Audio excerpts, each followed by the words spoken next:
Nós precisamos montar uma poderosa imprensa.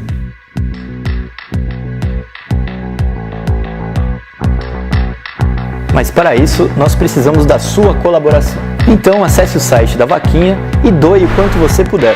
E não se esqueça, graças a você conseguimos duplicar a nossa programação. Temos 7 horas diárias de programas e quase 1 milhão de visualizações. Essa é uma luta central. Ajude para que seja vitoriosa. Muito obrigado.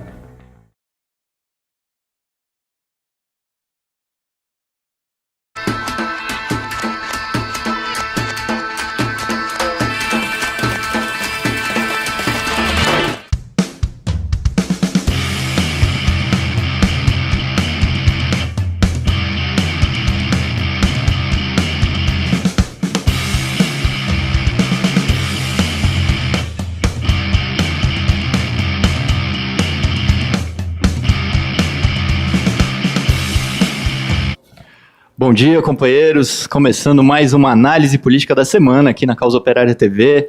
Voltamos aqui ao Centro Cultural Benjamin Perret, depois da 43ª Universidade de Férias do Partido da Causa Operária. Por falar nisso, todas as aulas estão disponíveis no nosso canal. Você pode acompanhar a 43ª Universidade de Férias completa, né? O curso foi Fascismo, o que é e como combatê-lo, com o companheiro Rui Costa Pimenta. As 10 aulas estão no nosso canal, então você pode acompanhar. Você que infelizmente não conseguiu ir até a universidade, ou não conseguiu acompanhar ao vivo, entre no nosso canal e acompanhe o curso completo lá na Causa Operária TV. Bom, se inscreva no nosso canal se você não tiver inscrito ainda. Se já tiver inscrito, compartilhe e divulgue o canal da Causa Operária TV entre os seus amigos, os contatos, para que a gente atinja a nossa meta de chegar aos 100 mil inscritos. E fortalecer a Causa Operária TV, essa TV revolucionária e independente.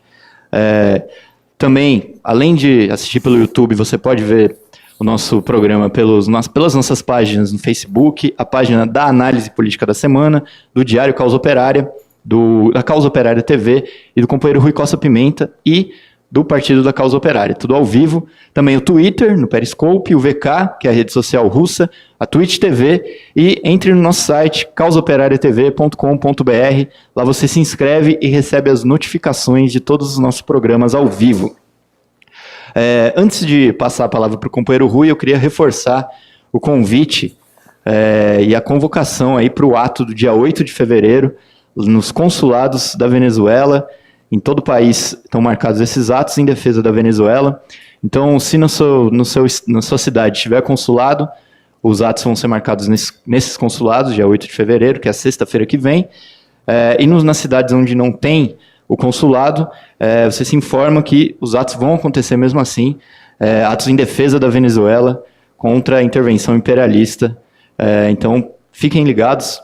Durante toda a semana nós vamos informando os nossos espectadores aí sobre os atos e convocando e acompanhando aí a situação da mobilização e a situação política na Venezuela também. Então fica já o convite, dia 8 de fevereiro, sexta-feira, atos em defesa da Venezuela em todo o país.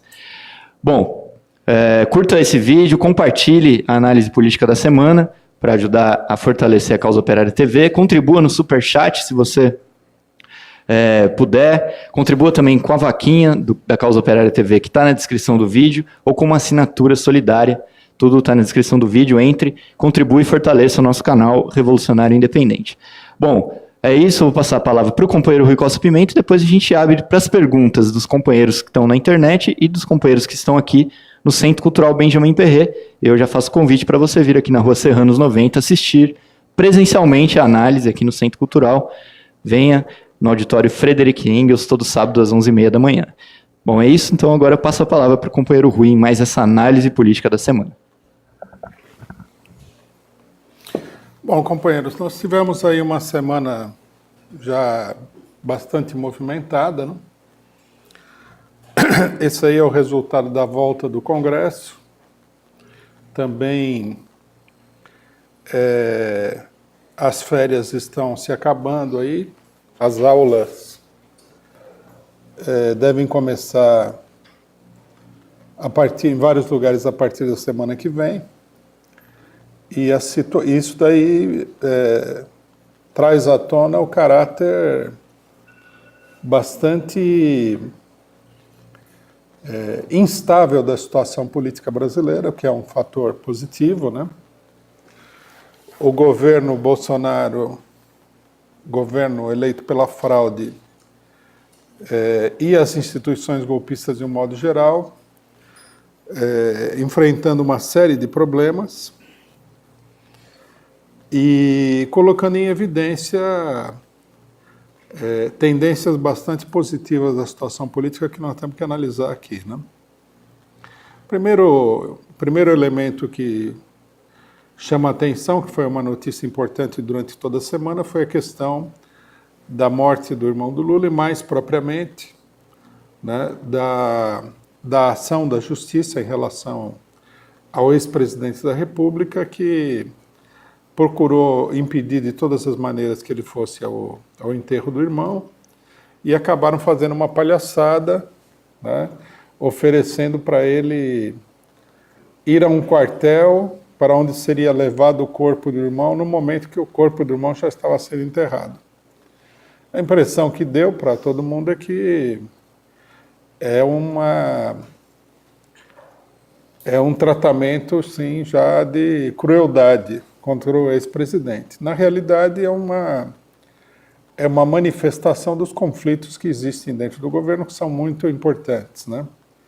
Um setor queria liberar o Lula para ir ao enterro, aparentemente seria o próprio Dias Toffoli, né? Que agora é assessorado, entre aspas, por um general, e os generais vetaram tudo isso daí e acabou tendo esse resultado ridículo, que é o produto da falta de coerência, de estabilidade do bloco golpista no seu conjunto, né? Bom, mas o mais importante, né, que ficou marcado nesse acontecimento é o seguinte. Primeiramente, a maioria dos dirigentes do PT, né, que secretamente achavam que depois das eleições a situação do Lula iria afrouxar, né, que ele pudesse ser até liberado, porque na ideia deles era assim, era um problema eleitoral. Prende o homem, aí como ele não pode participar das eleições, ganha qualquer vagabundo aí, ganhou efetivamente um vagabundo, que é o Bolsonaro, problema resolvido, aí você pode soltar o homem, porque ele já não representa, na realidade, nenhum perigo. Bom, não é assim a coisa, né? Os dirigentes do PT se convenceram, e foi interessante ouvir a declaração de vários dirigentes do PT, no sentido de que só a mobilização popular vai soltar o Lula, que é uma novidade. Não sei se as pessoas que estão acompanhando notaram essa mudança no discurso, pelo menos, né, de vários dirigentes do PT que estão falando isso. Bom, o segundo elemento, mais importante ainda, é o seguinte. Não está claro para os dirigentes do PT e para muita gente que, na realidade, o problema Lula é que o ex-presidente da República ele continua sendo um elemento-chave, um fator-chave da situação política. E quanto mais o governo Bolsonaro se enfrente com dificuldades internas ou com a resistência popular, maior é a importância, né, do homem que está preso lá em Curitiba. A presença do Lula, mesmo na cadeia, né, na situação política nacional, é um elemento de crise do próprio governo Bolsonaro. E isso daí é um elemento de crise difícil de resolver. Antes da eleição era um problema absolutamente imediato. Para os golpistas, a situação se colocava da seguinte maneira: ou remove o Lula da eleição, ou vai ser praticamente inviável colocar em prática o golpe, né, a fraude da eleição para eleger um candidato da direita, da extrema-direita, o candidato do golpe. Depois da eleição, a situação não é tão premente, mas continua a ser um elemento fundamental da crise política. Qualquer coisa que aconteça com o governo, e esse é um problema muito sério, o governo tem o país tem uma alternativa pronta, estruturada, mais popular do que o próprio governo, que já é um fator de crise em si, né? Porque ninguém duvida que o Lula seja mais popular que o Bolsonaro. Isso aí ficou patente até nas pesquisas antes das eleições. Então, você tem uma situação muito delicada. Né? O governo ele tem uma sombra do lado que é maior do que ele. Se o governo entrar numa crise muito grande, esse fator tende a ser um fator de polarização de um setor importante da população, um fator de mobilização e de crise do governo. Né? E eu acho que muita gente no PT não compreendeu esse fato, que é um fato fundamental para qualquer tipo de plano de ação política para o próximo período. Né? Daí também a importância da campanha pela libertação do Lula, que até o momento estava parada, né? Essa semana agora, que está se encerrando, realizou-se uma reunião com a presença de setores do PT, PCdoB, MST, etc. e tal, nosso próprio partido, onde foram tomadas decisões para reorganizar a campanha, né, e lançar a campanha para a rua. E mais importante ainda, nós pudemos perceber na reunião, que do ponto de vista das bases desses partidos existe uma disposição muito grande e uma pressão muito grande para que a campanha seja realizada. Né?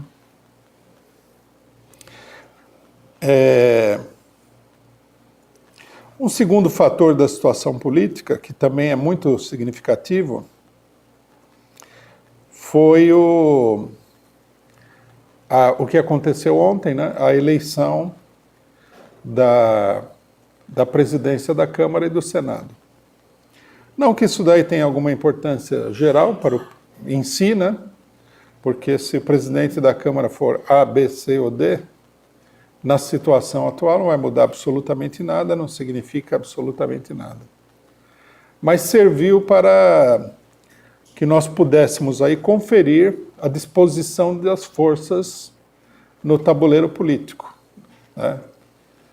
E a eleição, ela ofereceu um quadro extremamente ilustrativo, esclarecedor para todo mundo que tem confusão. Em primeiro lugar, né, para os muito iludidos, né, que acham que o Bolsonaro seria um homem contra o sistema,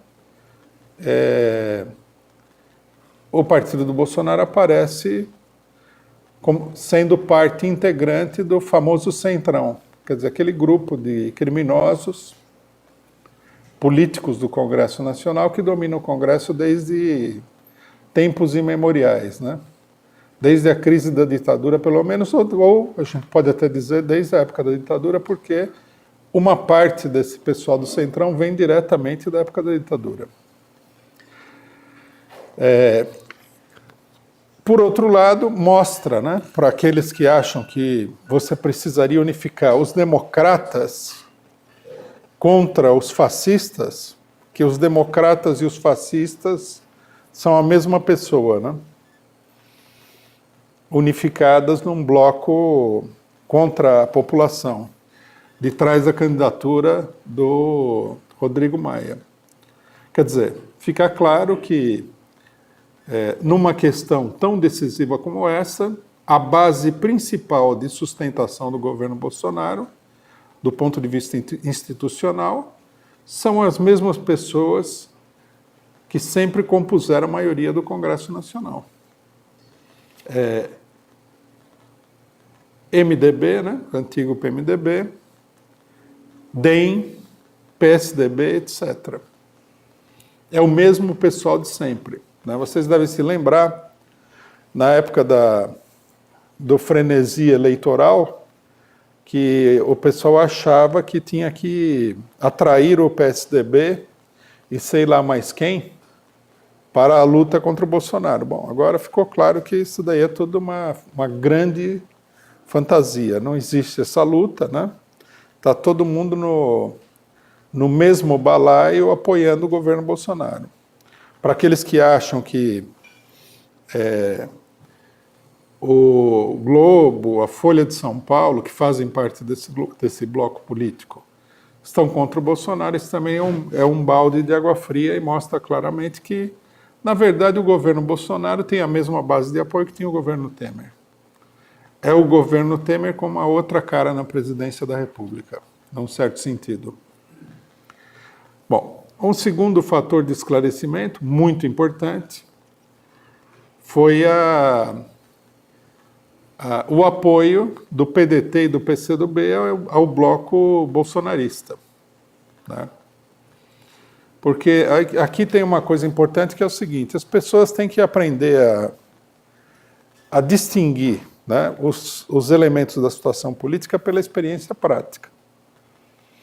Nós já, em várias oportunidades, criticamos o PDT aqui, falamos que essa história de que o PDT é um partido de esquerda, essa aí é uma fantasia completa, uma invenção para efeitos eleitorais, que o cidadão, na verdade, é um integrante do PSDB um pouquinho desgarrado, nada mais. Né? Nós vimos toda a atuação do Bolsonaro, do Ciro Gomes, depois das eleições, os ataques contra o PT e não sei o que lá, e aí o PDT ingressa no bloco bolsonarista na Câmara, para dar apoio, né, a um bloco de sustentação do governo. O PDT também está participando aí da equipe econômica do Bolsonaro. Então, pela experiência, tudo bem que tem gente que, mesmo com experiência, tem dificuldade de aprender, né? Isso aí a gente pode ver até na escola. Tem alguns alunos não conseguem progredir de jeito nenhum, né? Às vezes precisa de um atendimento técnico especializado. Na política tem a mesma coisa, tem gente que não consegue ver o negócio, por mais que a realidade bata na cabeça dele.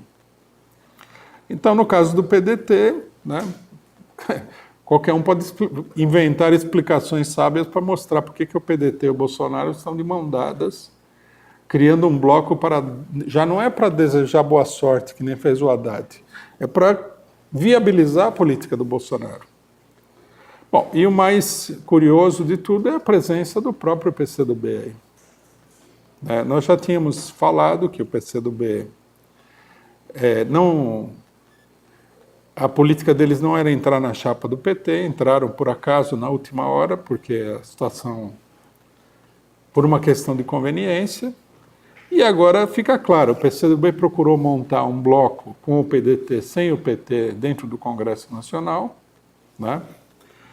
E acabou votando no candidato do Bolsonaro, o que é uma coisa muito estranha para um partido que se diz de esquerda, que se diz até comunista. Tá certo que como é que se diz? É muito fantasioso isso de comunista, mas muita gente deve estar se perguntando aí o que está acontecendo, né? O PCdoB, nós sabemos, tem uma crise interna muito grande, e muitos militantes devem estar, nesse momento, se questionando. Mas, como esses partidos eles têm assim, um funcionamento de tipo religioso, os dirigentes dão umas explicações totalmente sem pé nem cabeça, e os militantes, pela fé, eles continuam acreditando naquelas coisas absolutamente absurdas, até que chega um momento em que a coisa é totalmente insustentável. A desculpa do PCdoB é o seguinte, que a eleição na Câmara, ela não tem uma importância, como é que se diz? Ideológica. Ela é uma coisa prática, você entra para conseguir alguma vantagem. O que é bobagem, né? Porque a política nunca é assim. E a vantagem não veio também, né? O bloco do PDT-PCdoB, conseguiu aí uma secretariazinha para o PDT na mesa da Câmara. Quer dizer, esse foi o ganho da operação toda, né? E eu concordo com todos aqueles que falam que você tem que ver o ganho, né? Mas a gente tem que ver também, além do ganho, a gente tem que ver as perdas. Então, se a gente pesar, né, a confusão que isso daí causa na luta contra a extrema-direita no Brasil, contra o golpe, contra, né, em oposição, colocar na balança, em oposição a uma secretaria na mesa do Congresso, acho que, né, o molho sai muito mais caro do que o frango. Isso daí é um trabalho para desorganizar, desorientar, desarmar, desfazer qualquer tipo de movimento contra a extrema-direita e o golpe. Enquanto que uma parte da população é diretamente atacada pelos bolsonaristas, enquanto que os bolsonaristas lançam aí um programa geral de guerra contra a população em todos os terrenos, você vai lá e faz uma frente com os bolsonaristas, confundindo a população, porque o cidadão olha e fala assim, mas afinal de contas, esse governo é de esquerda, é de direita, ele é mesmo de extrema-direita, está lá o PCdoB, o Ciro Gomes, que era o grande nacionalista, está lá também e tal. Quer dizer, é um desserviço total, né? Com esse tipo de atividade, com esse tipo de atitude da esquerda, vai demorar 200 anos até que consiga se organizar um movimento de luta contra o bolsonarismo que tenha clareza de que o bolsonarismo precisa ser combatido. Então, isso daí mostrou também o significado da ação política do PCdoB, né?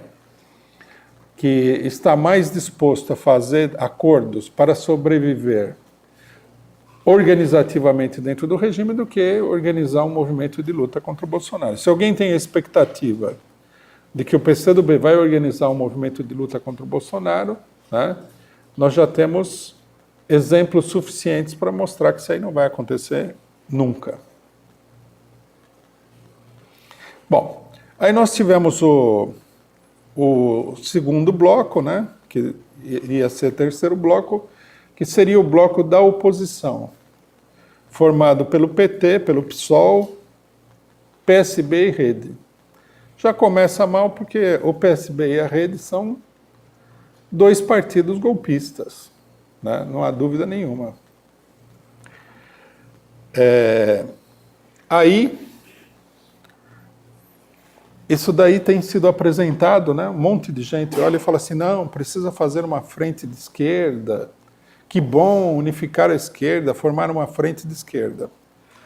Logicamente que quando a gente fala em frente de esquerda, a nossa preocupação é criar uma frente que seja capaz de mobilizar o povo contra o governo. E não uma frente para ficar lá fazendo pantomima no Congresso Nacional. Bom, no Congresso Nacional, essa frente foi um fiasco total. Não conseguiu nem chegar unificada na votação em favor do candidato da frente, que era o Marcelo Freixo. Já era uma frente ultradireitista, com PSB e Rede. Dois partidos abertamente golpistas. Já era uma frente que levava como candidato um dos elementos mais direitistas da esquerda, que é o Marcelo Freixo.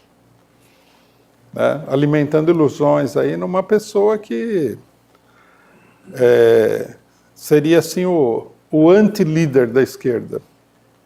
O homem que falou, logo no começo, falou que precisava formar uma frente, né, inclusive com o PSDB, e que a questão da liberdade do Lula não unificava a esquerda.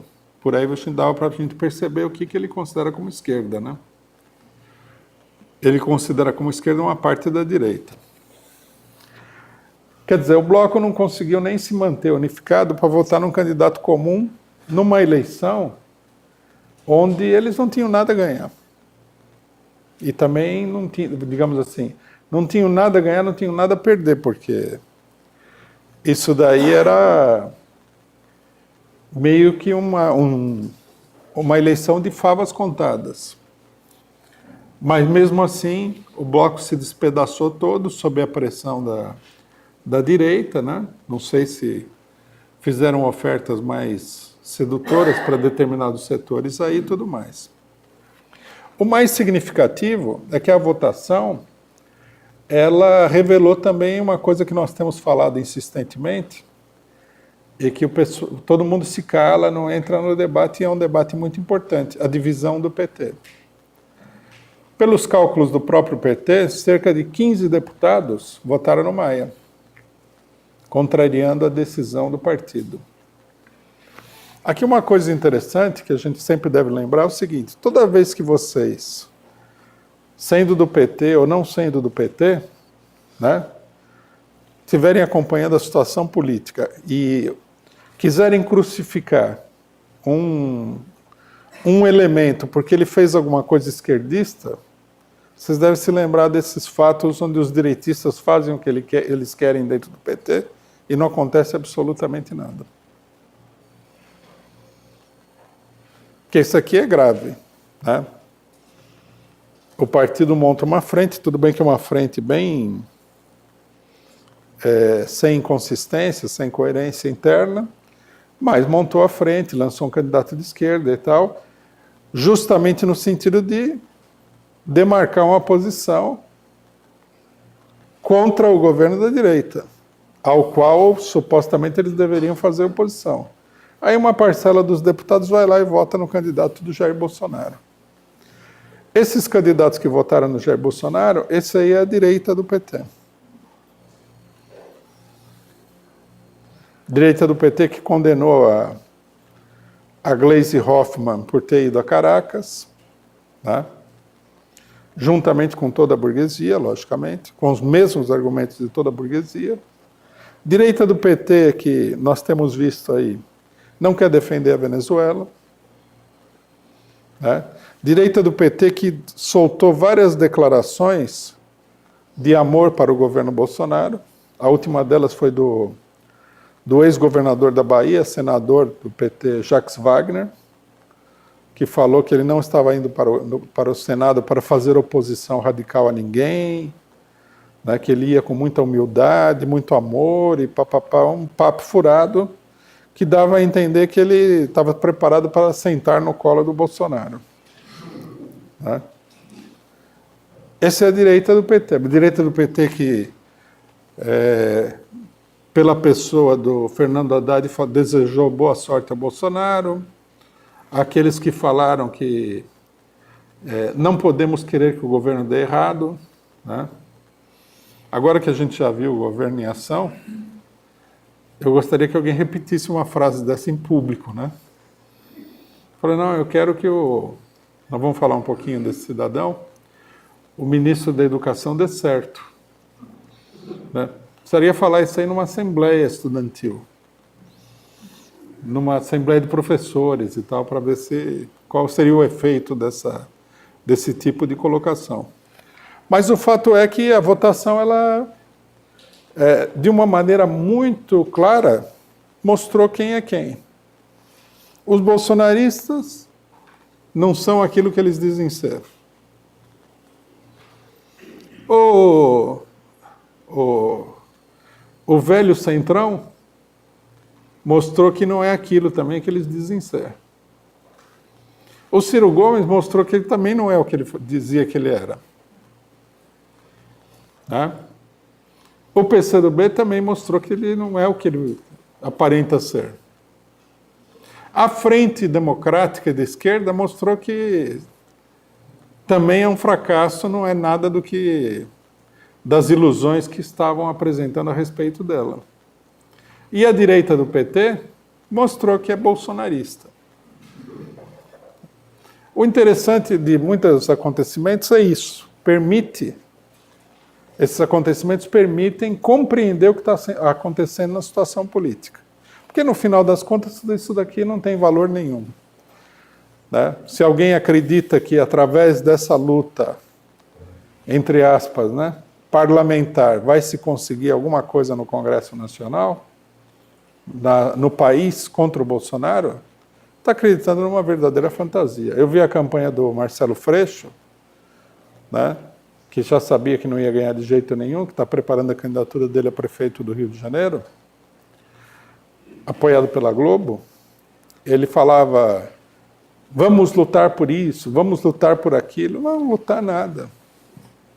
Esses deputados de esquerda, isso aí é preciso que todo mundo tenha claro, eles vão passar, na maior parte dos casos, salvo uma ou outra momento de crise, onde eles também não vão cumprir um papel importante, mas provavelmente vão cumprir um papel negativo, eles vão passar os 4 anos no Congresso, como a gente viu lá na primeira sessão do Congresso, levantando cartazinho lá, Marielle vive, né?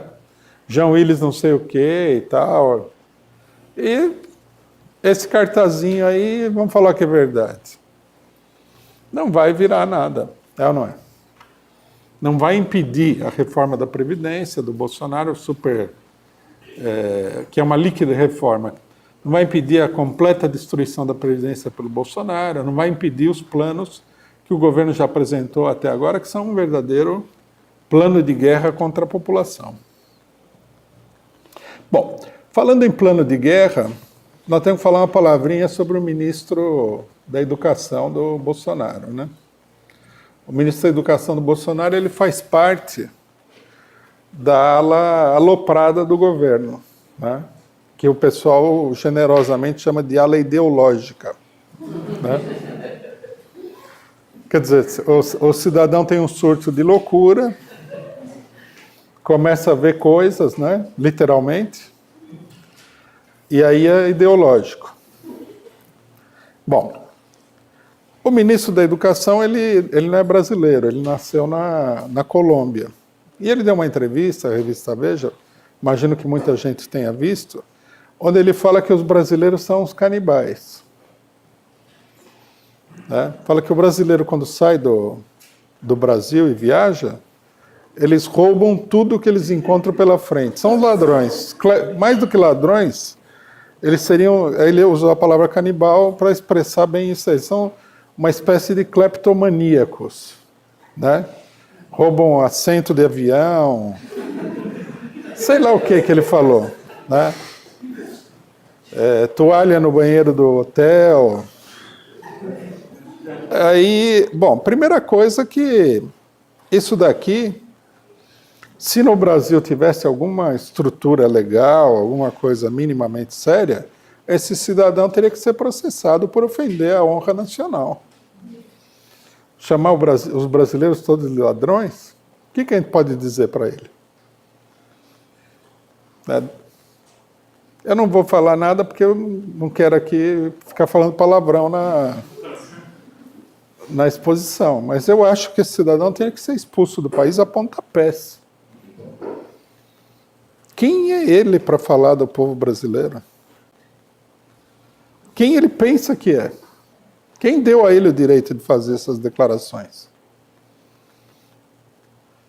Isso sem falar que o plano que ele apresenta para a educação, isso sim que é um plano de um verdadeiro canibal. Ele já declarou que ia acabar com o ensino público, né? Ele começa ofendendo o país inteiro, que é para abrir caminho para um roubo. Ele fala que todos os brasileiros são ladrões. E ele vai entregar todas as universidades brasileiras, esse é o propósito dele, para empresas privadas. Agora, quem que construiu essas universidades? Foi empresa privada? Não. Isso aí foi feito com dinheiro público, com dinheiro do povo. Esse é um roubo em escala monumental. É que nem aquela história, né? Do ladrão que grita, pega ladrão, né? Ele grita, pega ladrão. Ah, os brasileiros todos são ladrões e tal, então agora vamos submetê-los aqui a um regime de não sei o que, e ele rouba tudo em volta, enquanto todo mundo está olhando para o suposto ladrão. Esse cidadão aqui é um vagabundo, uma escória, né? Com esse ar moralista deles, que a gente...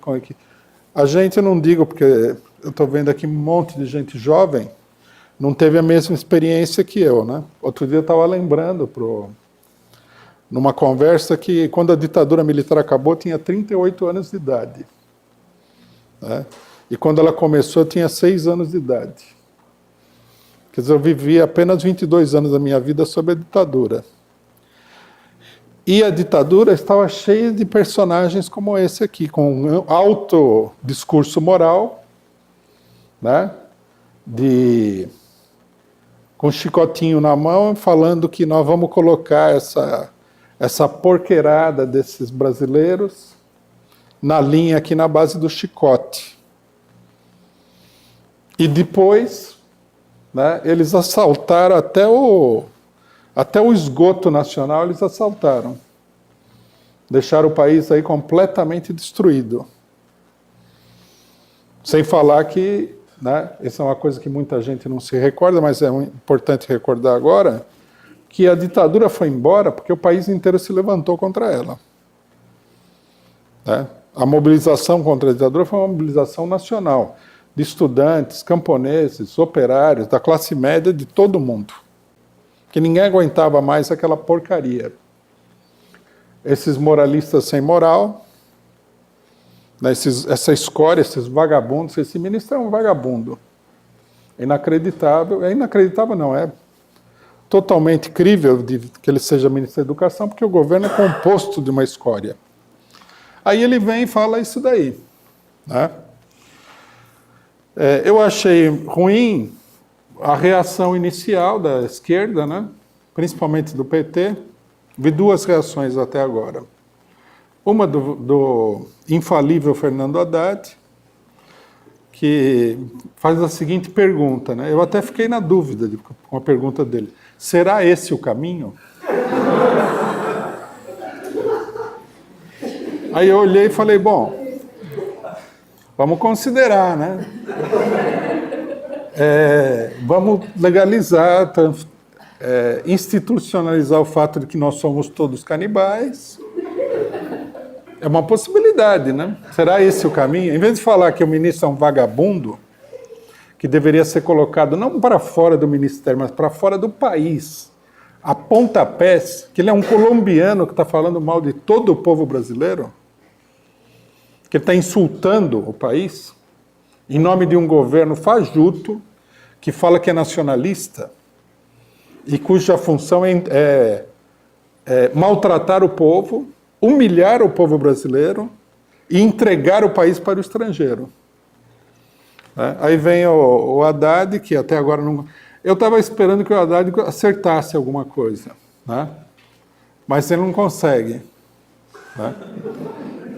Essa pergunta, será esse o caminho, é muito para a cabeça. Já deveria ter manifestação contra esse cidadão, contra esse verme, essa escória. Tinha que passar lá um agrotóxico dentro do ministério e matar esse cidadão lá dentro, porque ele é um verme. Aí vem a esquerda e fala assim, nossa, será certo isso e tal. Aí uma outra deputada do PT fala que essa conversa não é sério, parece papo de boteco. Não, não é papo de boteco. É sério isso daí. O cidadão é ministro da Educação. Ele está usando um cargo público para falar que todos os brasileiros são ladrões. E ele dá a receita. Por isso nós temos que transformar a escola numa espécie de colégio interno militar para todos esses brasileiros ladrões, esses vagabundos aí, que é a nacionalidade brasileira. Não é papo de boteco. Eu destaco essas declarações, não é simplesmente porque eu tenha gosto de mostrar a estupidez com que a esquerda enfrenta o governo Bolsonaro. É que justamente o que é preciso discutir é como enfrentar o governo Bolsonaro. Porque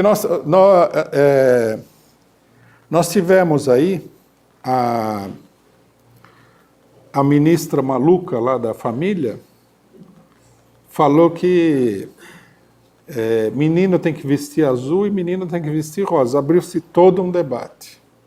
Então ficou aquele inferninho da esquerda. Ah, mas se eu quiser vestir rosa, eu tenho um par de meia cor-de-rosa em casa e tal. O maior papo furado.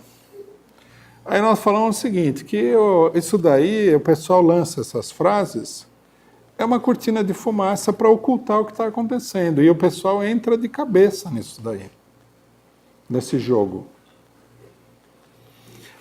Esse negócio do ministro não pode ser resolvido com uma pergunta retórica.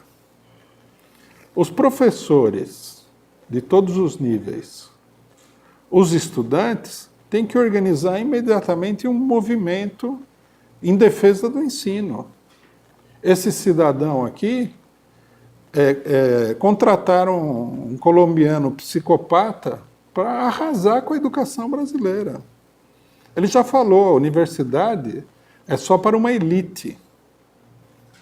Falou que vai acabar com o ensino público. Tem aí a campanha da direita, da escola sem partido, que é a tentativa de impor, né, uma espécie de ditadura em todas as escolas sob a cobertura cínica de que a esquerda está dominando as escolas, o que é uma mentira. E o pessoal não reage, tem que reagir. As declarações do ministro são uma declaração de guerra. E o movimento de professores, estudantes, o movimento dos trabalhadores em geral, a esquerda, tem que recolher a luva, como se diz, e partir para a briga. Não adianta ficar fazendo essas declarações. Tem que haver um movimento nacional. Nada de privatização das universidades. Nada de ensino para a elite. A elite a gente sabe quem é, são esses vagabundos aí, filhinhos de papai. Essa que é a elite. Né? Chega na hora H, toda a população mais pobre fica afastada da universidade. A universidade elimina o ensino público, a universidade fica sendo aí ou é aquele ensino de péssima qualidade das chamadas universidades privadas, que também ninguém quer falar isso daí, mas é uma realidade, né? Ou é o ensino das universidades públicas, que vai ser profundamente degradado e vai ser entregue aí a meia dúzia de playboyzinhos de filhinho de papai direitista. Né? Ao invés de chamar a luta, ao invés de denunciar o que a escória inimiga do Brasil está fazendo, o pessoal fica com tiradas aí bonitinhas. Não tem sentido isso aqui. Uma coisa que a gente precisa dizer é o seguinte: todos os setores, toda a ala aloprada do bolsonarismo, ela foi colocada aí, e a declaração deles é o ataque contra a educação. Vai desde a família até a universidade. Né? Nós temos que entender o seguinte, que isso daí não é uma coisa simplesmente de loucura.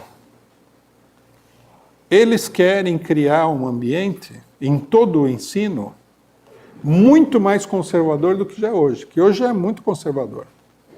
Muito. Né? Ninguém da esquerda pode cair no conto do vigário de que a escola no Brasil está dominada pela esquerda. Essa seria uma idiotice. Ou que a universidade está dominada pela esquerda, também seria uma idiotice. Logicamente que há na universidade, no meio dos professores, um certo número de gente de esquerda, porque logicamente são professores, acaba tendo sempre uma minoria mais esclarecida, né? E essa minoria esclarecida é de esquerda. E esse pessoal completamente sem cérebro, esses são de direita, né? Então eles querem transformar as escolas e universidades em centros de reprodução de uma ideologia de tipo fascista. Todos eles falam que precisa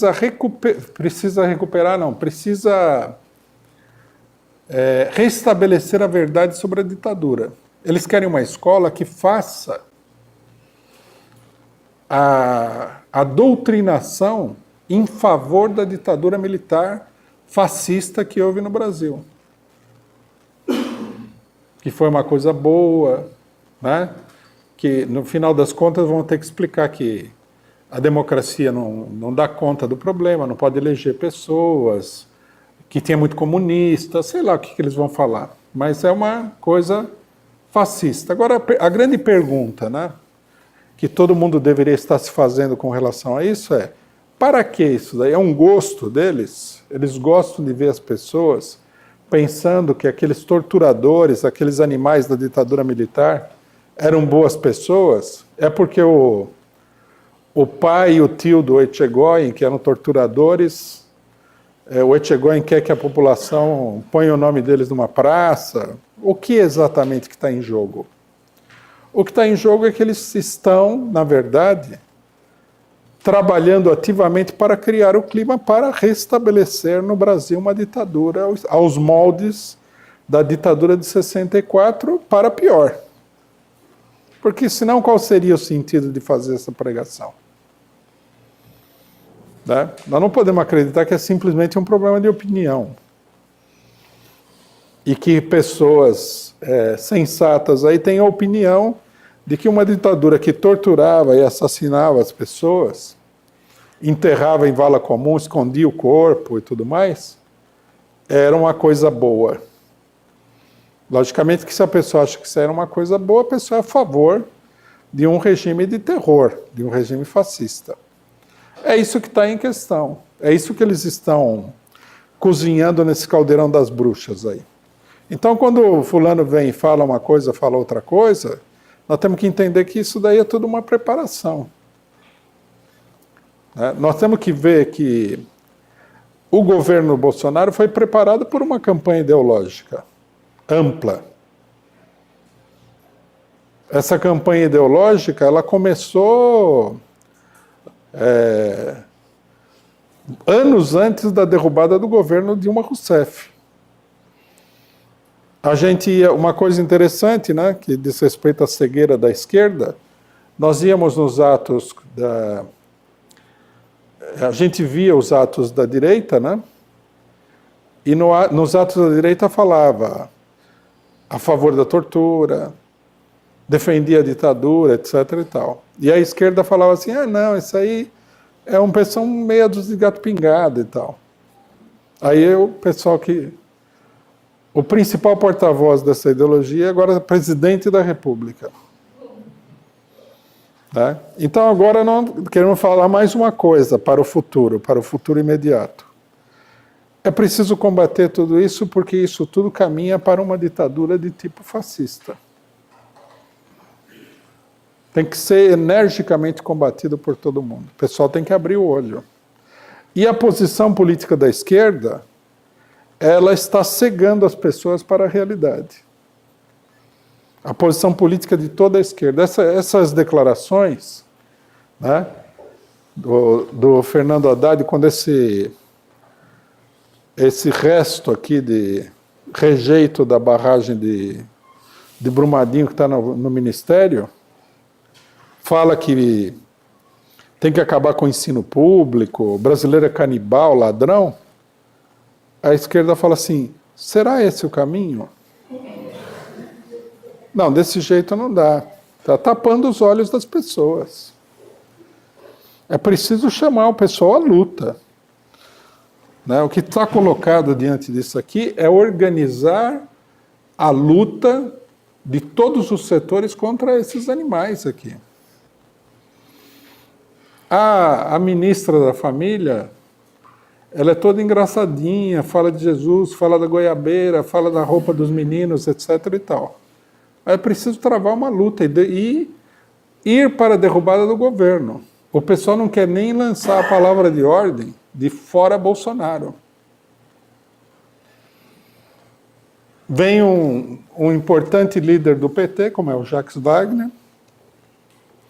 e fala aí que, né, em última instância, que ele fala assim: vamos cooperar.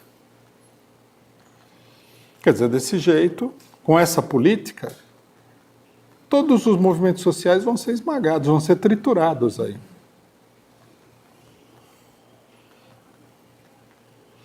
Um dos ministros do STF, me chamou muita atenção também essa declaração, deu toda uma declaração, se não me engano, na Folha de São Paulo, falando o seguinte, que os direitos das minorias não estão em perigo com o governo Bolsonaro, que ele ficou satisfeito, ele viu assim o começo do governo e ele acha que não tem perigo nenhum, o que é maravilhoso, se tivesse alguma sombra de verdade nisso daí. Está todo mundo em perigo, na realidade.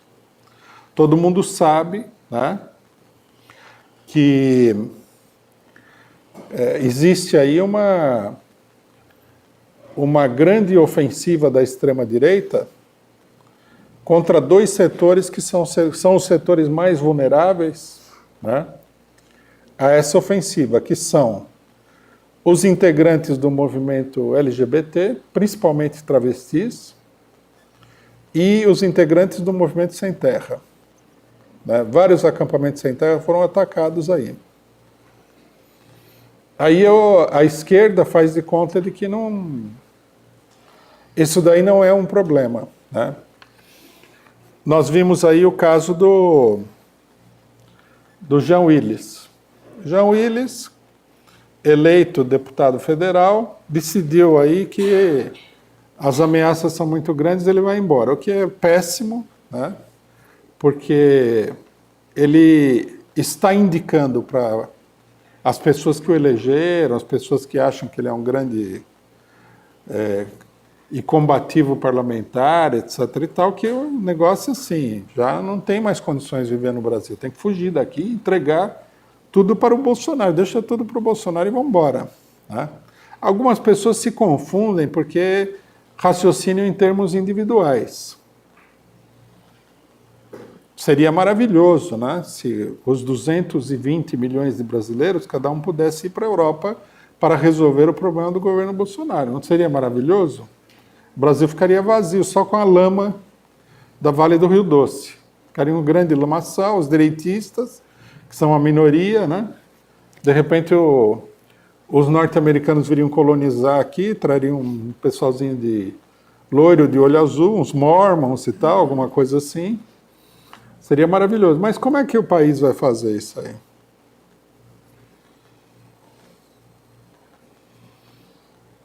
Nós temos que resolver o problema do país ou nós temos que resolver cada um o seu próprio problema? Aí é que mora o perigo, né? Porque se for para resolver cada um o seu problema, uma minoria talvez consiga resolver o problema. Eu não acho também que isso daí é uma solução. Porque se a extrema-direita tiver uma vitória acachapante no Brasil, esmagar as organizações operárias e democráticas, o cidadão vai viver fora do país por muito tempo. Vai frequentar em muita missa pelos amigos que morreram e tudo mais. Ninguém sabe onde é que vai parar isso daí se não for, né, se não se colocar um paradeiro nesse negócio todo. Bom, mas até aí, né, Jean Willis, a gente já viu que é um parlamentar assim meio sem noção do que ele está fazendo, apoiou Israel, que segundo ele é um país democrático, né? Em Israel, a ala liberal da burguesia fala que o país é fascista. Se você lê o jornal Haaretz, que é um grande jornal de Israel, mais liberal, volta e meia tem alguém escrevendo lá falando que o Netanyahu e o governo de Israel é um governo fascista. Para o Jean Willis era democrático. E ao contrário, né, o governo da Venezuela que era uma ditadura. Tudo bem que o mundo é complexo, né? Principalmente se a gente acompanha a situação pela Folha de São Paulo, mas é um exagero do Jean Willis. Mas deixando de lado o Jean Willis, o problema é o seguinte, o que é que se faz? Porque a saída do Jean Willis, que foi saudada, o Jean Willis aparece como um herói, né? Você vê a esquerda toda. Eu li até uma matéria, fiquei meio sem entender direito. A matéria assim, obrigado, Jean. Eu falei, obrigado por quê exatamente? O que ele fez de bom? Mostrou o caminho do aeroporto?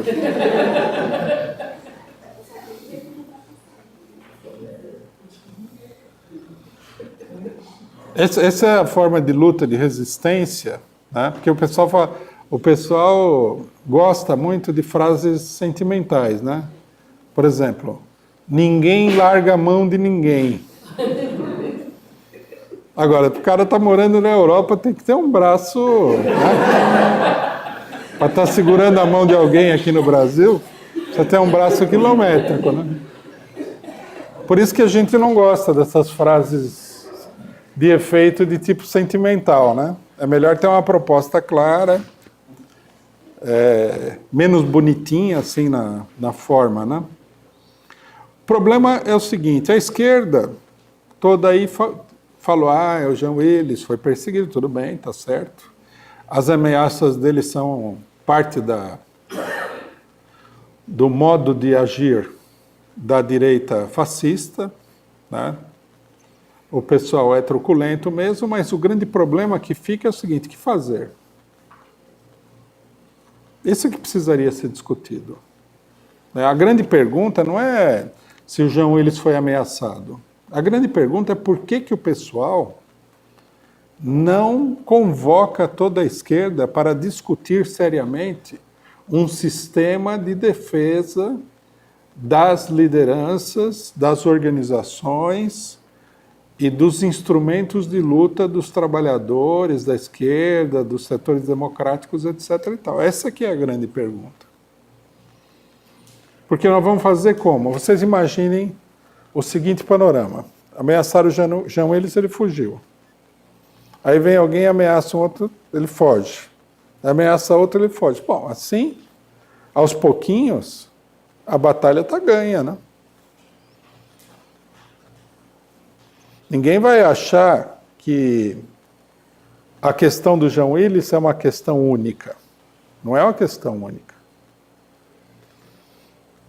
Aqui, eu acho que nós temos que entender muito claramente o seguinte, que é o problema da população LGBT.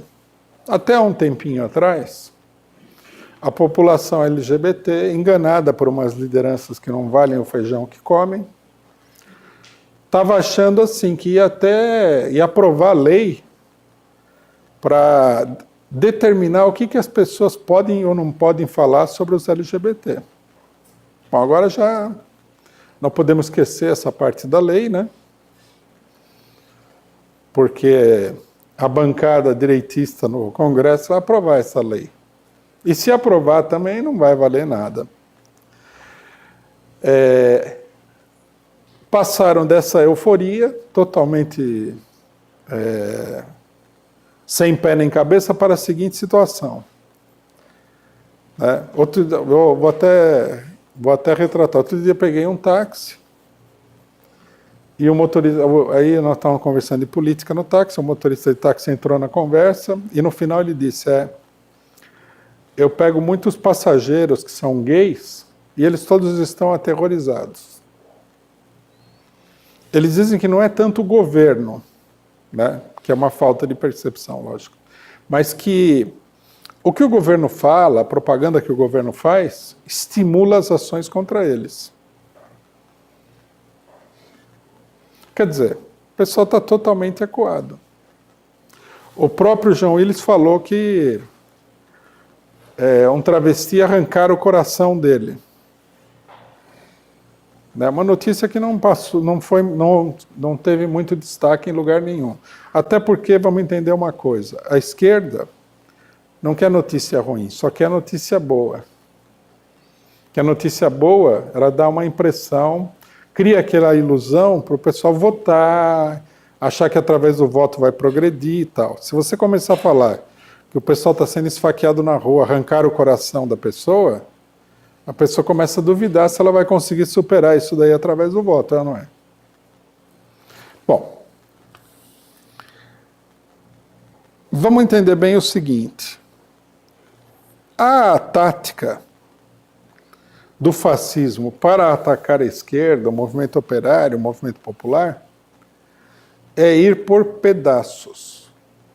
É ocupação de terreno. Então, por exemplo, eles sempre atacam o setor mais fraco, mais difícil de se defender e que tem menor popularidade no meio da população em geral. Se você pegar um travesti e atacar o travesti, muita gente, estou falando da população normal, conservadora, mas não necessariamente direitista. A pessoa vai olhar e falar, não sei, travesti, vai ver uma prostituta, estava metido lá num baixo mundo, começa aquele clima de que o negócio não era bom, não é bom fazer isso também, arrancar o coração de ninguém, mas é dessas coisas que acontecem. Já se você arrancar o coração do presidente do Sindicato de Servidores Públicos, já vai causar o maior alarido, não é? Então você primeiro arranca o coração do travesti e você vai avançando para os outros setores que estão mais bem guarnecidos. Eu estou falando isso não é porque eu imagino que seja assim, porque sempre foi assim com o fascismo, né? O fascismo ele sempre começa pelo lado mais fraco.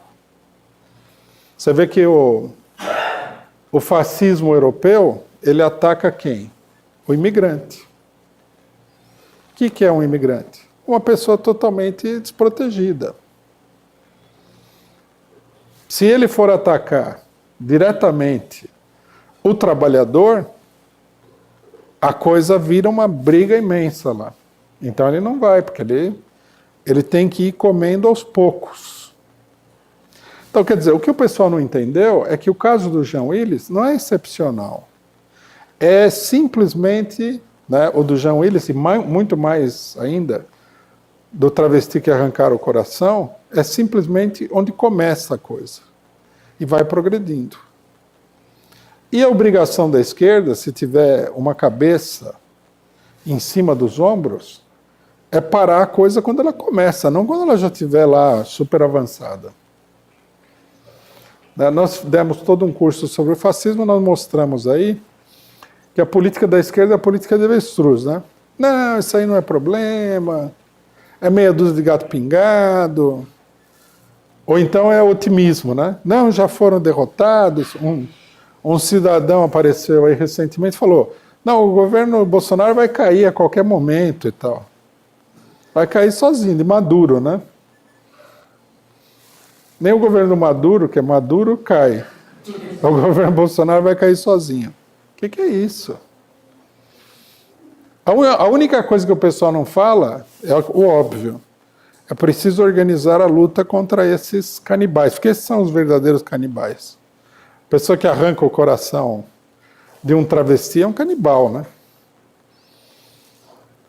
É uma selvageria, que é a extrema-direita.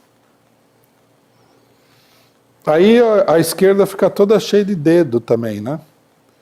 Aí aparece aí o MBL, e alguém não gosta do MBL, dá um soco na orelha do cara do MBL. Não, mas eles não são fascistas. Não, eles todos são fascistas. Estão todos juntos. Cada um cumprindo um papel. Se a esquerda brasileira não abrir o olho, logo, vai ficando cada vez mais difícil de se defender. Uma das coisas engraçadas sobre a esquerda é o seguinte. A esquerda pequeno-burguesa, ela adora, em vez de ter um bom plano de luta, propostas práticas, ela adora um bom poeminha, né? Então, toda hora você ouve um cidadão repetir aquele poema que diz o seguinte: primeiro pegaram os comunistas, depois pegaram não sei quem, depois pegaram não sei o que lá.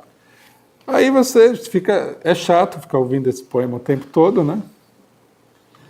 Mas você fica muito mais chateado quando você vê que a hora que o pessoal começa a fazer isso, ninguém se mexe.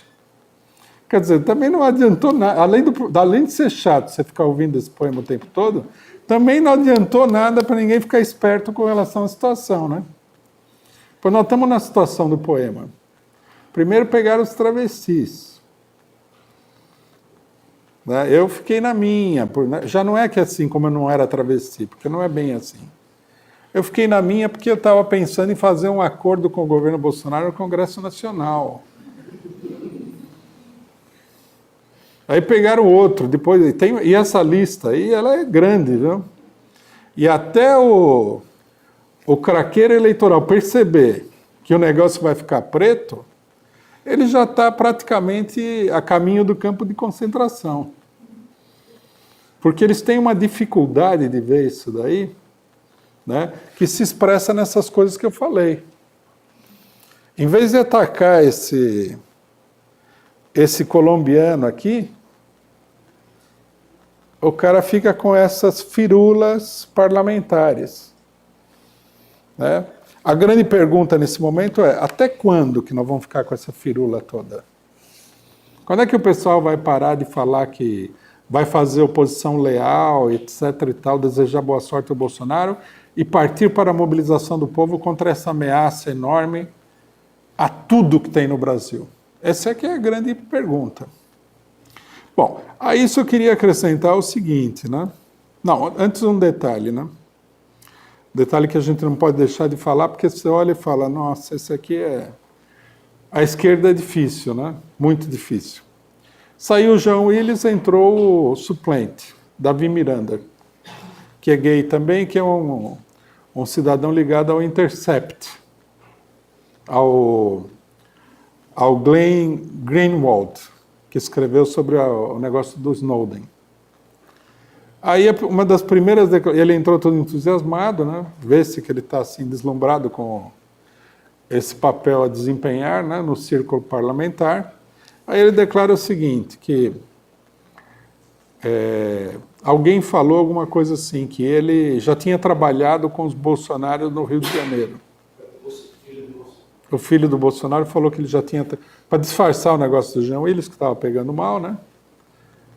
As ameaças de cortar a mãe do João Willis em picadinho e tal, não estava pegando bem as milícias, etc. e tal, usou o suplente. Aí o que o cidadão declarou? Falou, estou na expectativa de trabalhar com a família Bolsonaro no Congresso Nacional para acabar com a imunidade parlamentar. Aí você fala, não tem jeito. Né? Não tem jeito, pô. Primeira declaração idiota, né? Vou trabalhar com a família Bolsonaro. O cidadão é gay. Os bolsonaristas estão matando os gays na rua. Ele, em vez de falar que ele vai organizar para defender os gays, ele fala que vai se organizar para trabalhar com as pessoas que estão orientando o assassinato dos gays na rua. Não tem condição. E depois, qual é o programa conjunto dele com os bolsonaristas? Acabar com a imunidade parlamentar. Nesse momento aqui, acabar com a imunidade parlamentar é acabar com o que resta do Congresso Nacional. Ontem, na sessão do Senado, o Major Olímpio não falou que ia mandar chamar a polícia para prender a Cátia Abreu, que estava numa briga com ele lá? Acaba com a imunidade parlamentar e a mulher vai presa mesmo. Qualquer coisa que desafie os outros, vai preso. O pessoal não tem noção do que está acontecendo e está caminhando de olhos vendados para o desastre. Né? Bom, uma última questão. A Venezuela também foi um ponto extremamente baixo. Na Venezuela, nós temos aí, eu não vou repetir toda a questão, a gente já falou bastante disso, nós temos aí o golpe, né? E nós temos a atuação da esquerda. Primeiro, relembrar que uma parte da esquerda criticou muito a Gleisi Hoffmann quando ela foi a Caracas na posse do Maduro. Agora ficou claro por quê. Porque já estava sendo preparado o golpe. O Trump e o Jair Bolsonaro não iam aceitar a posse do Maduro. Então, você não deveria ir. Foi isso que disse o Tarso Genro, vários setores da direita do PT e da parte do PSOL, a Luciana Genro. O que mostra a sintonia desses setores com o golpe de Estado norte-americano contra a Venezuela. Uma declaração que a gente tem que colocar em relevo é a declaração do Pepe Mujica, né? Muita gente não vai gostar, mas a gente precisa esclarecer as coisas. Aí o Mujica veio e apresentou um plano, que é assim, diálogo, né? Só que o diálogo dele, como eu mencionei ontem na análise internacional, é um diálogo que já tem um resultado pré-estabelecido. O Maduro renuncia, entra um governo de transição, e o governo de transição chama eleições sob os auspícios e o controle organizativo da ONU. Quer dizer, a proposta do Mujica é uma proposta de fazer sair vitorioso o golpe de Estado norte-americano. Eu acho que é importante isso daqui, porque muita gente considera o Mujica como grande esquerdista da América Latina. É um erro total, tem nada a ver. O governo do Uruguai sempre foi um dos mais direitistas da América Latina. Como eles legalizaram a maconha lá, ficou aquele ar de que o governo era muito esquerdista, mas isso daí é uma coisa totalmente de segundo plano. Esse é um governo muito alinhado com o imperialismo. Sempre foi. Bom, o importante, o que é em relação à Venezuela?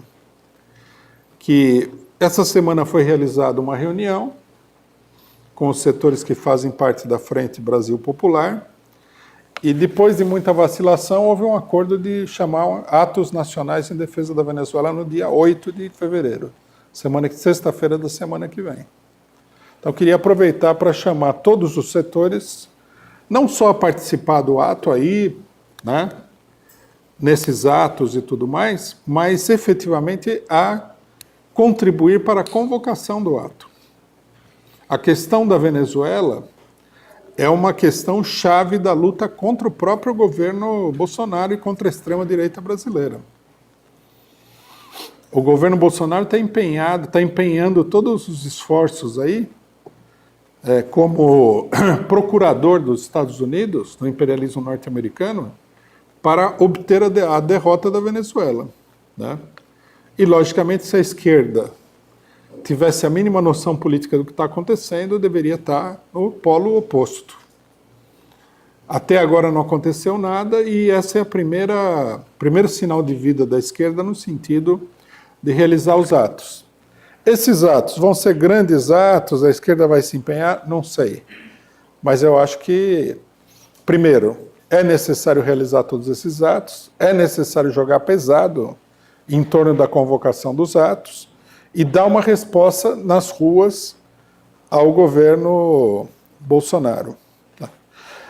Outra coisa que é importante para concluir, né? Tem muitas outras coisas para falar, foram tiradas resoluções em defesa do Lula e tudo mais. Nós estamos num momento em que visivelmente a situação é favorável para os trabalhadores e a oposição ao governo Bolsonaro. As vacilações do governo, as declarações de ataque à população e tudo mais, estão fazendo aí vários setores despertarem da sua tradicional letargia e começarem a se mobilizar, né? Então, nós deveríamos levar em consideração esse momento para impulsionar uma mobilização decisiva contra o governo, né? Porque senão a gente deixa a oportunidade passar, o governo se consolida. Depois deixa outra oportunidade passar, o governo se consolida ainda mais e assim por diante. É preciso aproveitar todas as situações favoráveis, né? Queria também aproveitar, para terminar, chamar todos os companheiros, né, mesmo que não sejam do PCO, a vir trabalhar conosco na constituição de comitês de autodefesa contra a extrema-direita e o fascismo, que é uma tarefa fundamental do momento. Nós temos que chamar a formar esses comitês de autodefesa abertamente. Nós não podemos ter essa situação que aconteceu com o Jean Willis. Né? Se a extrema-direita ameaçar, é preciso que a esquerda responda. E responda à altura. Se a extrema-direita fizer alguma coisa e a esquerda não puder impedir, tem que responder na mesma moeda. Não pode deixar que a situação seja uma situação onde a esquerda, as organizações dos trabalhadores e o povo fiquem encurralados, né, por gangues de criminosos, milícias formadas por ex-policiais, grupos tipo MBL, etc. e tal. Não podemos deixar. Né? E as principais linhas de defesa, o que são?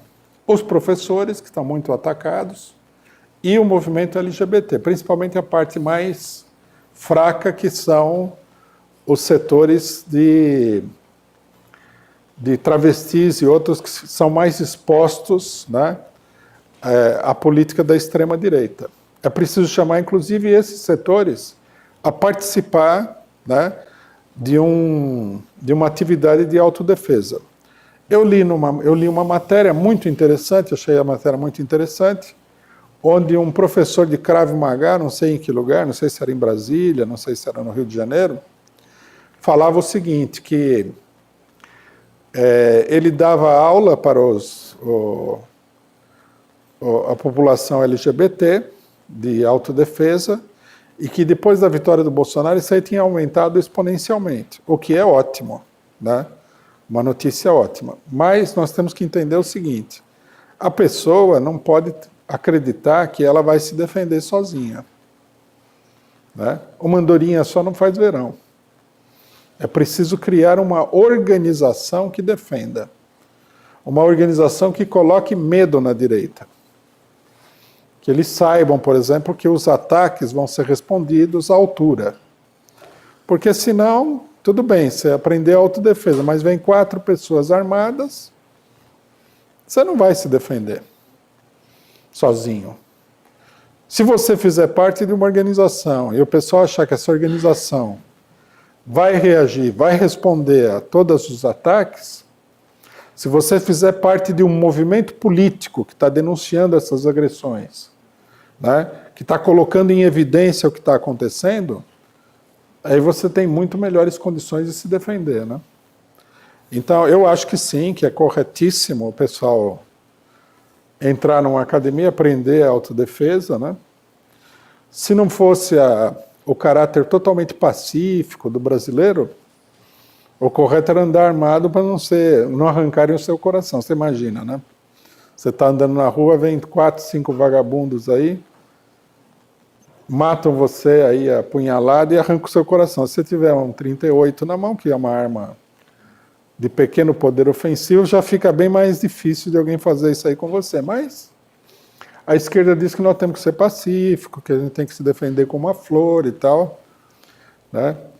E nós não temos condição de todo mundo ficar armado aí, porque aparentemente seria muito ruim. Né? Imagina se tiver uma briga de trânsito.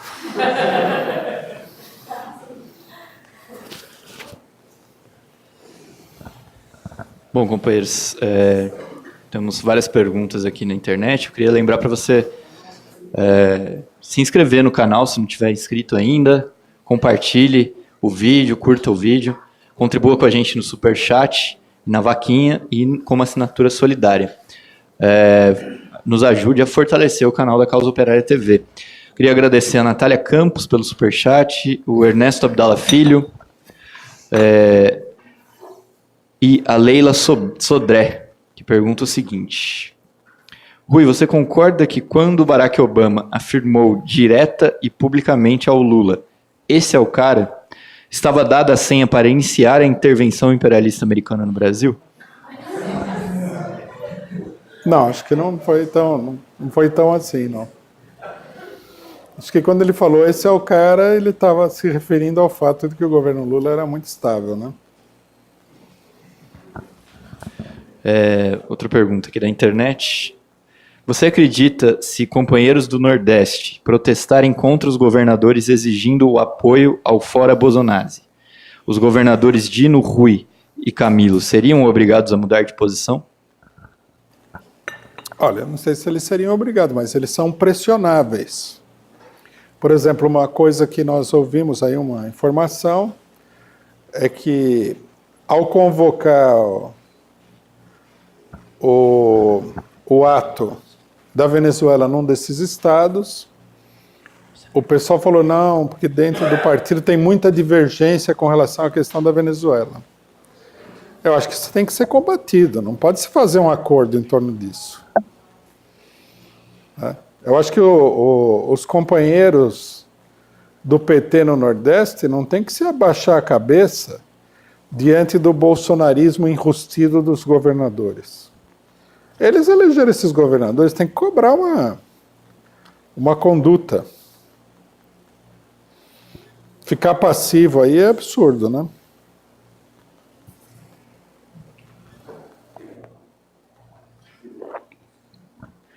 Bom dia, Rui. Bom, Rui, o Lula tinha falado tem uns 3 anos atrás que o STF era acovardado. Ele deve estar na cadeia agora falando que a esquerda está acovardada, né? Sendo preso, que ele é um preso político. Espero que sim. E com relação, nós tivemos aí essa chacina em Brumadinho.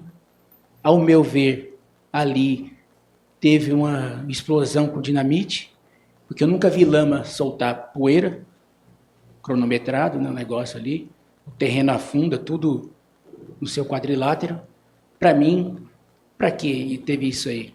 Para o pessoal pegar e utilizar o terreno, né? Porque nós sabemos que os materiais, vamos dizer assim, a matéria-prima do que está sendo explorado tem um final. Então, eles, ao invés de pegar e falar assim, vamos desapropriar esse pessoal, a gente faz aí, causa um acidente e acabou. O pessoal sai e vamos explorar novas terras.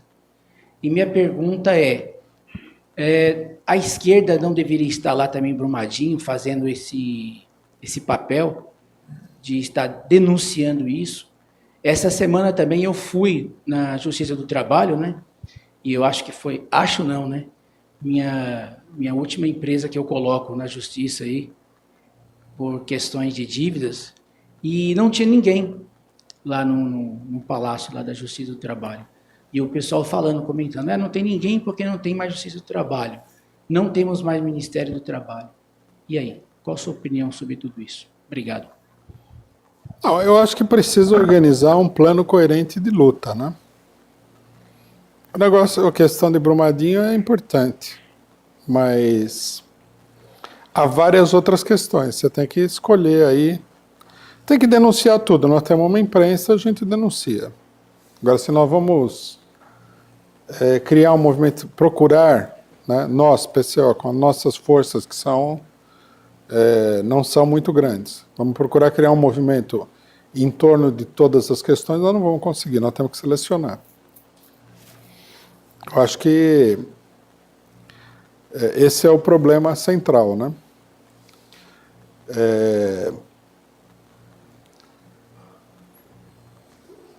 Esse negócio do Ministério do Trabalho também é de importância muito grande, né? Nós PCO, nós vamos fazer uma reunião agora para definir dar forma a uma campanha política geral nossa, porque você vê, tem a Previdência, tem esse problema da educação, tem a questão do Ministério do Trabalho, tem um monte de problemas. Então precisaria ver como organizar uma campanha que não fosse uma campanha pulverizada, dispersa, né? Nós vamos fazer a reunião, vamos ver isso aí amanhã, nós não temos ainda uma definição. Agora, que é necessário fazer uma campanha enérgica em torno de várias questões, isso aí não tem dúvida nenhuma, né? Inclusive o problema da Venezuela, que é um problema central. Por mais que o pessoal tenha um pouco de dificuldade com essa questão, é um problema muito importante. Queria agradecer o superchat da Edna Castro e também o superchat da Adonise Meirelles, que diz: vida longa ao Rui e ao PCO, me representam. E fazer a seguinte pergunta: em locais como Goiás e DF, a Polícia Militar está assumindo diretamente a administração de diversas escolas de ensino fundamental e médio da rede pública. O PCO deliberou alguma diretriz nesse sentido? Nós somos contra isso daí, né? Tem que fazer parte da campanha em relação ao ensino. Porque essa é a forma extrema do programa do rato colombiano, que é ministro da Educação, né? Você já coloca a escola na mão da polícia. Também agradeceu Esdras Santos pelo superchat, e ele diz o seguinte: quero parabenizar a turma do PCO por tratar os vagabundos do MBL como eles merecem. Eles passaram anos com provocações e vandalismos nas manifestações de esquerda, mas as coisas estão começando a mudar. E também o superchat do Davi Salles, que pergunta o seguinte: se alguém pediu uma análise sua sobre Eduardo Moreira, um ex-banqueiro que hoje tem um canal esquerdista, entre aspas, no YouTube. Você já tem alguma opinião sobre isso? Tem muita coisa acontecendo. Eduardo, me perguntaram recentemente mesmo sobre Eduardo Moreira.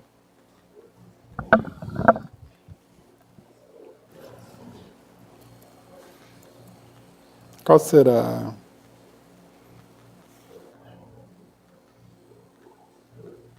Pode falar. Rui, eu não tenho realmente uma pergunta a fazer, mas uma declaração. Eu tenho aprendido tanto com o PCO, estudei bastante, etc, etc. Hoje eu estou me filiando ao PCO, sobretudo pelo que eu vi semana passada, contra o MBL. Parabéns. É isso que eu queria dizer. Obrigado. Só um comentário sobre isso. Eu acho que o trabalho de autodefesa contra a direita, ele tem que ser tem que ser uma coisa geral. Nós temos que mobilizar gente bem além das fronteiras do PCO. Logicamente que entrar para o PCO é importantíssimo, né?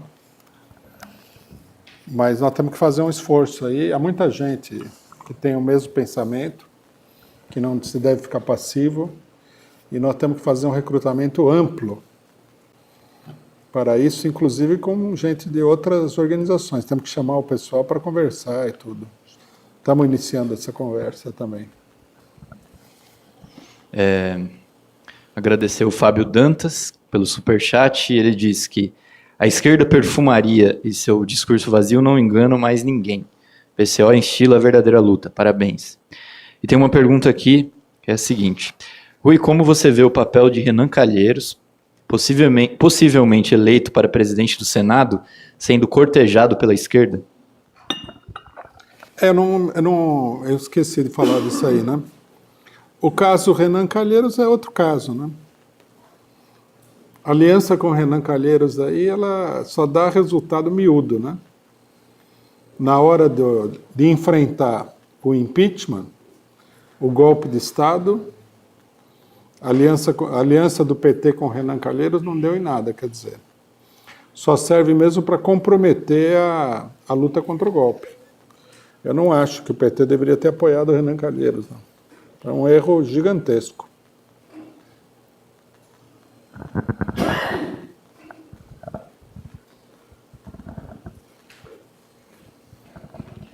Oi, Rui. Voltei. Rui, eu fiquei sabendo que o cineasta, ativista social Carlos Pronzato, que já participou de um programa de vocês aqui sobre cultura, ele já está em Brumadinho iniciando um documentário, né? Interessante. O nome do documentário é Lama, o crime da Vale no Brasil.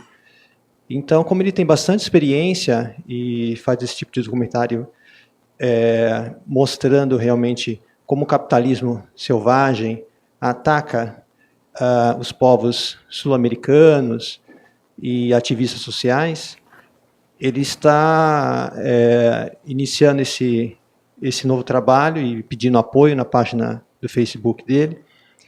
E outra coisa é que eu queria te perguntar o que você achou da saída dos Estados Unidos do acordo de mísseis de curto e médio alcance com a desculpa de que a Rússia não está respeitando um acordo, eles vão sair por 6 meses, e depois eu acho que definitivo. Obrigado. Bom, primeiro, queria objetar um pouco a expressão capitalismo selvagem, né? Ninguém nunca conheceu o capitalismo domesticado, assim, doméstico. Ele só existe mesmo na forma de selvagem. Não, isso aqui a gente precisa ver, porque há uma tensão internacional muito grande, mas há muito jogo diplomático também, né? Precisa ver o que eles querem com essa ruptura do acordo. Provavelmente seja, eu não tenho certeza. Essas coisas precisariam analisar com muito cuidado para ter uma opinião. Provavelmente seja uma coisa mais de pressão, um jogo de pressão do que uma ameaça direta. Eu rompo o acordo nuclear e já passo as vias de fato, eu não acho que a coisa está nesse pé, né? Embora a situação internacional, repito, esteja muito tensa.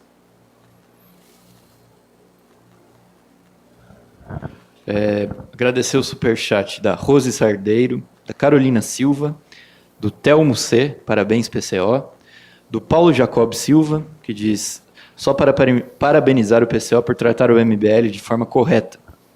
Quando estiver no Brasil, quero participar e ajudar. Valeu, Comitê de Autodefesa é primeira ordem. E agradecer também o superchat da Maria Ângela Abduch, e do Cultura e Companhia, que pergunta o seguinte: Rui, é preciso planejar e organizar a luta, como você disse.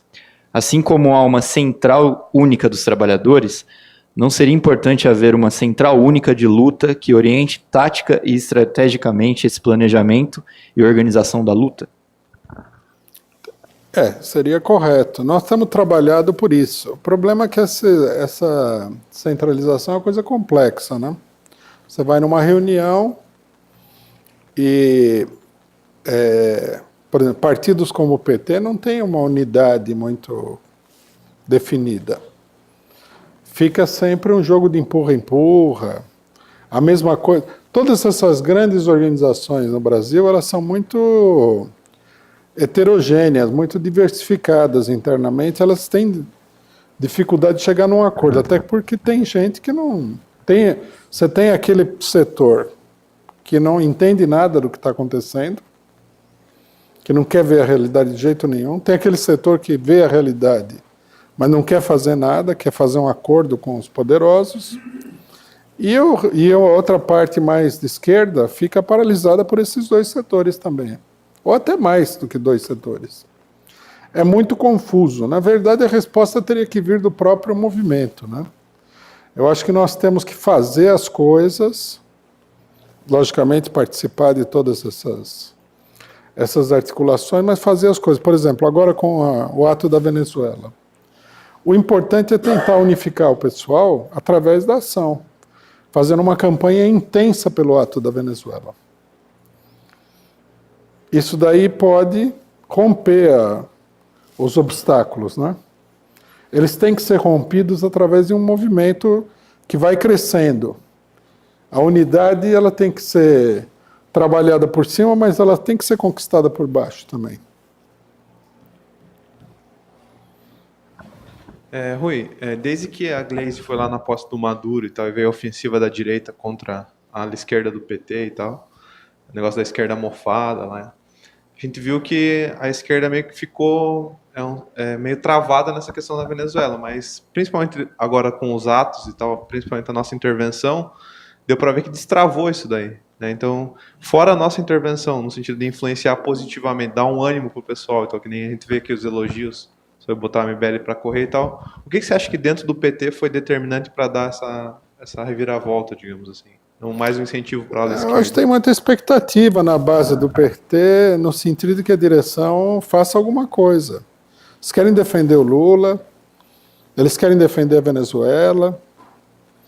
Né? Há uma impaciência com essa política de empurra-empurra. E eu acho que isso é uma coisa muito positiva mesmo. Acho que a determinação da base é um fator fundamental para romper toda essa vacilação que se dá por cima, né?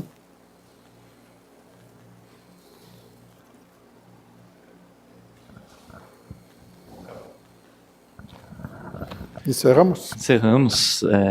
Queria agradecer os companheiros que participaram do Superchat, do chat, que vão assistir o programa durante a semana. Semana que vem, análise política da semana ao vivo às 11h30 da manhã, no sábado, direto aqui do Centro Cultural Benjamin Perret.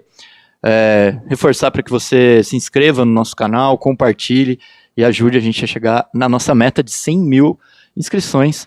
Então, participe e contribua com a Causa Operária TV e com todas as nossas redes sociais. Fica o convite também para o dia 8 de fevereiro, os atos nos consulados da Venezuela, ato em defesa da Venezuela. Também a gente vai divulgar durante toda a semana esses atos, mobilizar também para os atos. E fiquem ligados na programação da Causa Operária TV. Amanhã tem Na Zona do Agrião, programa de esportes do nosso canal, ao vivo, às 8h30 da noite. E todos os programas de segunda a sexta, os programas diários e semanais do nosso canal. Fique ligado, se inscreva e participe da Causa Operária TV. Muito obrigado pela audiência e semana que vem a gente volta com mais uma análise política da semana. Muito obrigado.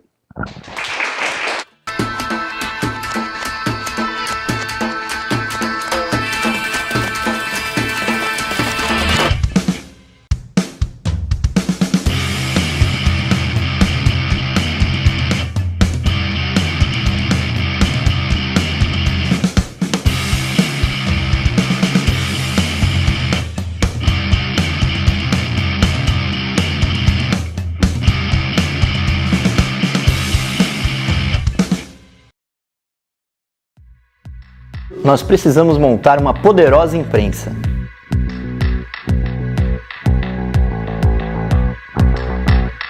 Mas para isso, nós precisamos da sua colaboração. Então acesse o site da Vaquinha e doe o quanto você puder.